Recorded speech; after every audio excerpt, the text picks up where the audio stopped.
अस्सलामु अलैकुम वरहमतुल्लाहि वबरकातुहू। ये सवाल काफ़ी दिनों से चल रहा है सोशल मीडिया पे, आप लोग सवाल पूछते रहते हैं। इसके मैंने भी बहुत सारे पहले जवाब दिए हैं, लेकिन मैंने सोचा कि इसका जवाब जो मैंने दिया है, पहले सवाल रखता हूँ हज़रत आयशा सिद्दीक़ा रज़ियल्लाहु तआला अन्हा की हुज़ूर अकरम सल्लल्लाहु अलैहि वालिहि वसल्लम से शादी।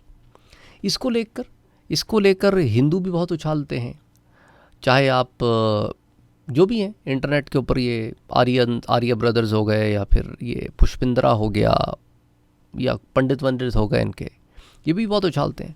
दूसरी तरफ ईसाई मज़हब के मानने वाले, उनमें भी कुछ ऐसे एलिमेंट्स हैं जो इस चीज़ को बहुत उछालते हैं।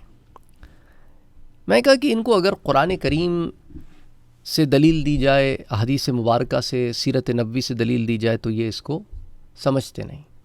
तो आइए इनसे इनकी लॉजिक में बात करते हैं, हो सकता है ये बात इनको यूं समझ में आ जाए।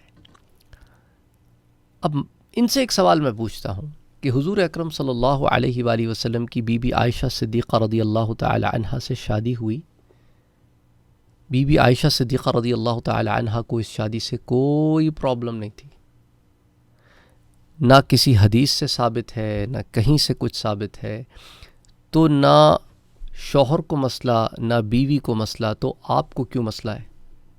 पहला सवाल तो ये पैदा होता है ना, आपको क्या प्रॉब्लम है? अच्छा, दूसरी बात, अच्छा इन लोगों में भी सारे लोग ऐसे नहीं हैं जो इन चीज़ों को उछालते हैं। मुझे याद है जब मैं यूनिवर्सिटी में था, अंडरग्रेड के प्रोग्राम में, बैचलर्स के प्रोग्राम में आपको मुख्तलिफ़ कोर्सेज़ लेने पड़ते हैं, तो उसमें से एक कोर्स में ये सब्जेक्ट भी आया था। तो मुझे याद है कि मेरे जूइश प्रोफेसर ने, यहूदी प्रोफेसर था वो, उसने डिफेंड किया था इस मामले को पूरी क्लास के सामने। I still remember it. तो इन लोगों में भी ऐसे लोग हैं जो इस मामले को डिफेंड भी करते हैं कि इस्लाम ने तो 4 की हद लगा दी, इस्लाम से कबल तो हद ही कोई नहीं थी। किसी मज़हब को उठा के देख लें, कोई हद नहीं थी। बहरहाल सब्जेक्ट की तरफ वापस आता हूँ मैं। तो एक तो मामला ये हो गया कि भाई तुम्हें क्या तकलीफ़ है। दूसरा ये इनसे सवाल करते हैं कि अगर तुम हिंदू हो तो तुम राम को तो मानते होगे, लक्ष्मण को मानते होगे, और भी बहुत सारे हैं। उनमें से कोई आज आ जाए 5000 साल का तुम्हारे मुताबिक, या जितने भी 1000 साल का, और वो आके तुमसे कहे कि मुझे तुम्हारे बहन से शादी करनी है, या तुम्हारी बेटी से शादी करनी है, तो तुम राम को मना कर दोगे, लक्ष्मण को मना कर दोगे कि भाई आप तो 5000 साल के हैं, मेरी बहन तो अभी 10-15 साल की है, मैं कैसे शादी कर दूं? अच्छा, औरत की प्यूबर्टी की जो उम्र है ना, उसमें भी कोई उम्र नहीं है, वो एक प्रोसेस है। कुछ बच्चियां 9 साल में हो जाती हैं जवान, कुछ 13 में, कुछ 17 में, कुछ 18 में होती हैं, कुछ 14 में होती हैं। डिपेंड करता है, हर एक के साथ मामला अलग है। तो डेफिनेटली ये कहेंगे कि नहीं राम के साथ तो हम अपनी बहन की शादी कर देंगे, एज वेज थोड़ी देखेंगे, और ना उस लड़की को एतराज़ होगा। यही सवाल अगर आप ईसाइयों से कहें कि ईसा अलैहिस्सलाम अगर आज आ जाएं और तुम्हारी किसी लड़की का हाथ मांगें तो तुम दे दोगे? कहते हैं कमाल की बात है, हम तो झट से दे देंगे। हिंदू भी ये कहेंगे कि हम भी अपने भगवानों को झट से दे देंगे, हम तो उनकी दासी बनने के काबिल भी नहीं है, वो तो पत्नी बना रहे हैं। यही है ना मामला। क्यों? क्योंकि वो उनका धर्म है। हमारे यहाँ इस्लाम में हुजूर अकरम सल्लल्लाहु अलैहि वसल्लम से ज़्यादा बेहतर कोई क्रिएशन ही नहीं है, हर किस्म की क्रिएशन में। तो जिसको हुजूर सल्लल्लाहु अलैहि वसल्लम की बीवी बनने का ऑनर मिला, शर्फ मिला, उसने उस शर्फ और ऑनर को अपने सर का ताज समझ के कबूल किया। और हमारे नज़दीक हुजूर अकरम सल्लल्लाहु अलैहि वसल्लम यानी कि प्रॉफिट मोहम्मद सल्लल्लाहु अलैहि वसल्लम तमाम प्रॉफिट्स में सबसे अफजल है। तो जो सबसे अफजल हो उसकी बीवी बनने का तो ऑनर ही कुछ और है।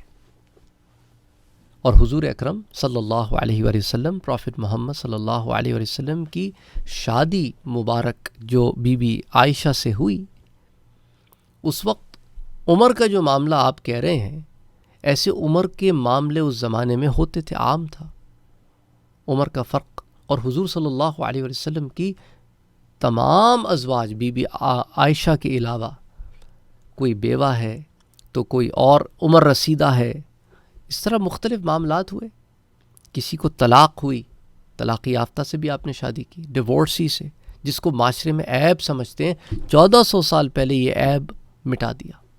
आज भी हिंदू माशरे में तलाक़ याफ्ता औरत, वैसे इनके पास तलाक़ का कॉन्सेप्ट ही नहीं है, ये तो बोरोड कॉन्सेप्ट है इनके यहाँ। तलाक़ का कॉन्सेप्ट किधर है? तलाक़ लफ्ज़ ही अरबी का है, डिवोर्स इंग्लिश का वर्ड है। तो इनके पास तो कॉन्सेप्ट ही नहीं था, तो मर के निकलने का कॉन्सेप्ट था इनके यहाँ।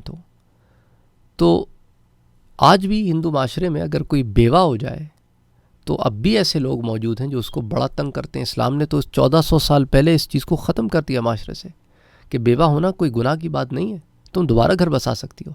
तलाक़ भी कोई गलत बात नहीं है भाई, ठीक है, दो बंदों में नहीं निभी, अब इसकी किसी और से निभ जाएगी, उसकी किसी और से निभ जाएगी। लेकिन माशरे में विवाह, शादी का कल्चर आम किया जाए, जिना के अड्डे बंद किए जाए।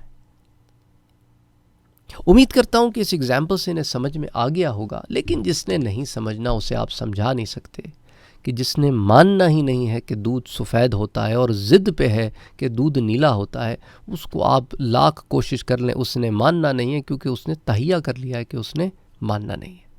अस्सलामु अलैकुम व रहमतुल्लाहि व बरकातुहू।